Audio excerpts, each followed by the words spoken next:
أعوذ بالله من الشيطان الرجيم. بسم الله الرحمن الرحيم. الحمد لله الذي أنزل على عبده الكتاب ولم يجعل له عوجا قيما لينذر بأسا شديدا من لدنه ويبشر المؤمنين الذين يعملون الصالحات أن لهم أجرا حسنا ماكثين فيه أبدا وينذر الذين قال اتخذ الله ولدا ما لهم به من علم ولا لآبائهم كبرت كلمة تخرج من أفواههم يقولون إلا كذبا فلعلك باخع نفسك على آثارهم إن لم يؤمنوا بهذا الحديث أسفا إنا جعلنا ما على الأرض زينة لها لنبلوهم أيهم أحسن عملا وإنا لجائلون ما عليها سعيدا جرزا أم حسبت أن أصحاب الكهف والرقيم كانوا من آياتنا عجبا إذ أوى الفتية إلى الكهف فقالوا ربنا آتنا من لدنك رحمة وهيئ لنا من أمرنا رشدا فضربنا على آذانهم في الكهف سنين عددا ثم بعثناهم لنعلم أي الحزبين أحصى لما لبثوا أمدا نحن نقص عليك نبأهم بالحق إنهم فتية آمنوا بربهم وزدناهم هدى وربطنا على قلوبهم إذ قاموا فقالوا ربنا رب السماوات والأرض لن ندعو من دونه إلها لقد قلنا إذا شتتا هؤلاء قوم اتخذوا من دونه آلهة لولا يأتون عليهم بسلطان بين فمن أظلم ممن افترى على الله كذبا وإذ اعتزلتموهم وما يعبدون إلا الله فأووا إلى الكهف ينشر لكم ربكم من رحمته ويهيئ لكم من أمركم مرفقا وترى الشمس إذا طلعت تزاور عن كهفهم ذات اليمين وإذا غربت تقرضهم ذات الشمال وهم في فجوة منها ذلك من آيات الله من يهد الله فهو المهتد ومن يضلل فلن تجد له وليا مرشدا وتحسبهم أيقاظا وهم رقود ونقلبهم ذات اليمين وذات الشمال وكلبهم باسط ذراعيه بالوصيد لو اطلعت عليهم توليت منهم فرارا ولمليت منهم رعبا وكذلك بعثناهم ليتساءلوا بينهم قال قائل منهم كم لبثتم قالوا لبثنا يوما أو بعد يوم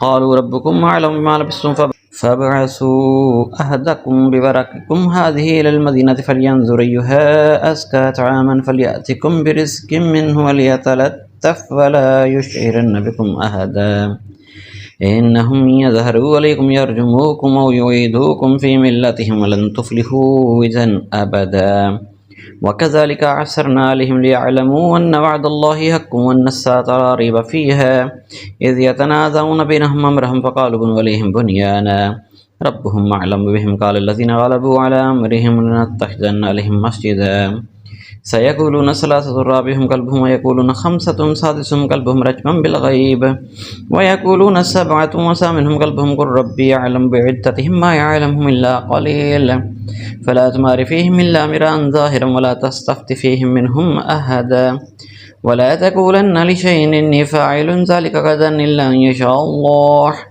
واذكر ربك إذا نسيت فقل عسى أن يهديني ربي لأقرب من هذا رشدا ولبثوا في كهفهم 300 سنين وازدادوا 9 قل الله أعلم بما لبثوا له غيب السماوات والأرض يبصر به وأسمع ما لهم من دونه من ولي ولا يشرك في حكمه أحدا واتل ما أوحي إليك من كتاب ربك لا مبدل لكلماته ولن تجد من دونه ملتحدا واصبر نفسك مع الذين يدعون ربهم بالغداوة والعشي يريدون وجهه ولا تعد عيناك عنهم تريد زينة الحياة الدنيا ولا تطع من أغفلنا قلبه عن ذكرنا واتبع هواه وكان أمره فرطا وقل الحق من ربكم فمن شاء فليؤمن ومن شاء فليكفر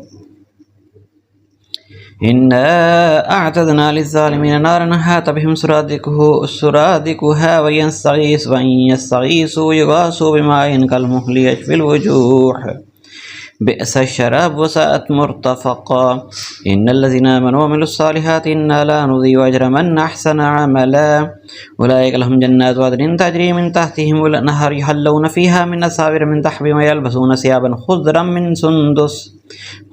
من سندس واستبرق متكئين فيها على الأرائك نعم الثواب حسنة مرتفقا.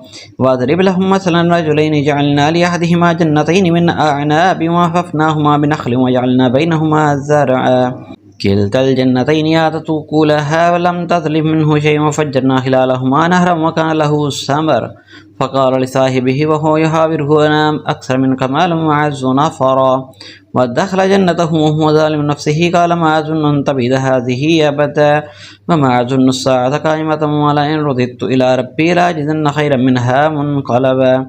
قال له صاحبه وهو يحاوره وكفرت بالذي خلقك من تراب ثم من نطفة ثم سواك رجلا لكن هو الله ربي ولا أشرك بربي أحدا. ولولا إذا دخلت جنتك قلت ما شاء الله لا قوة إلا بالله إن تراني أنا أقل منك مالا وولدا فعسى ربي أن يؤتيني خيرا من جنتك فيرسل عليها حسبانا من السماء فتصبح صعيدا زلقا أو يصبح ماؤها غورا فلن تستطيع له طلبا وأحيط بثمره فأصبح يقلب كفيه على ما أنفق فهي خاوية على عروشها ويقول يا ليتني لم أشرك بربي أحدا. فلم تكن له فئة ينصرونه من دون الله وما كان منتصرا. هنالك الولاية لله الحق وخير ثوابا وخير عقبا. واضرب لهم مثل الحياة الدنيا كماء أنزلناه من السماء فاختلط به نبات الأرض فأصبح هشيما تذروه الرياح وكان الله على كل شيء مقتدرا. المال والبنون زينة الحياة الدنيا والباقيات الصالحات خير عند ربك ثوابا وخير آملا. ويوم نسير الجبال وترى الأرض بارزة وحشرناهم فلم نغادر منهم أحدا وعرضوا على ربك صفا لقد جئتمونا كما خلقناكم أول مرة بل زعمتم أن لن نجعل لكم موعدا. ووضع الكتاب فترى المجرمين مشفقين مما فيه ويقولون يا ويلتنا ما لهذا الكتاب لا يغادر صغيرة ولا كبيرة إلا أحصاها ووجدوا ما عملوا حاضرا ولا يظلم ربك أحدا.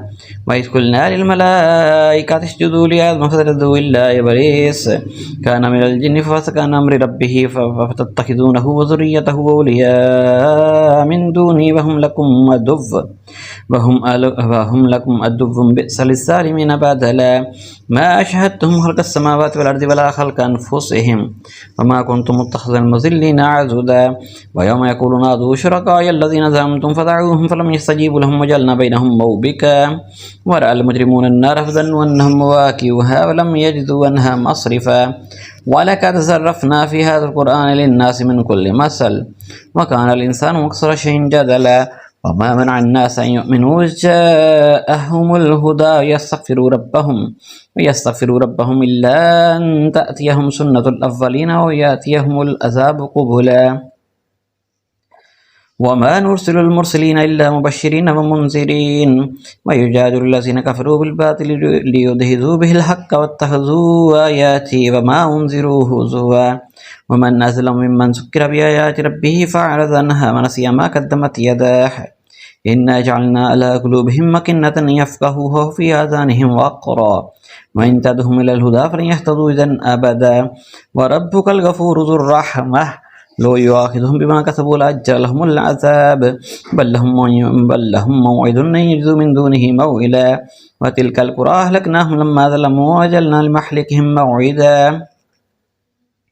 وإذ قال موسى لفتاه لا أبرح حتى أبلغ مجمع البحرين أو أمضي حقبا فلما بلغا مجمع بينهما نسيا حوتهما فاتخذ سبيله في البحر سربا فلما جاوزا قال لفتاه آتنا غداءنا لقد لقينا من سفرنا هذا نسبا قال أرأيت إذا أوينا إلى الصخرة فإني نسيت الحوت وما أنسانيه إلا الشيطان أن أذكره واتخذ سبيله في البحر عجبا قال ذلك ما كنا نبغي فارتدا على آثارهما قصصا فوجدا عبدا من عبادنا آتيناه رحمة من عندنا وعلمناه من لدنا علما قال له موسى هل أتبعك على أن تعلمني مما علمت رشدا قال إنك لن تستطيع معي صبرا وكيف تصبر على ما لم تحط به خبرا قال ستجدني إن شاء الله صابرا ولا أعصي لك أمرا قال فإن اتبعتني فلا تسألني عن شيء حتى أحدث لك منه ذكرا. فانطلقا حتى إذا ركبا في السفينة خرقها قال أخرقتها لتغرق أهلها لقد جئت شيئا إمرا. قال ألم أقل إنك لن تستطيع معي صبرا. قال لا تؤاخذني بما نسيت ولا ترهقني من أمري يسرا. فانطلقا حتى إذا لقيا غلاما فقتله قال أقتلت نفسا زكية بغير نفس لقد جئت شيئا نكرا. قال ألم أقل لك إنك لن تستطيع معي صبرا. قال إن سألتك عن شيء بعدها فلا تصاحبني قد بلغت من لدني عذرا. فانطلقا حتى إذا آتيا أهل قرية استطعما أهلها فأبوا أن يضيفوهما فوجد فيها جدارا يريد أن ينقض فأقامه. قال لو شئت لاتخذت عليه أجرا. قال هذا فراق بيني وبينك سأنبئك بتأويل ما لم تستطع عليه صبرا. أما السفينة فكانت لمساكين يعملون في البحر فأردت أن أعيبها وكان وراءهم ملك يأخذ كل سفينة غصبا.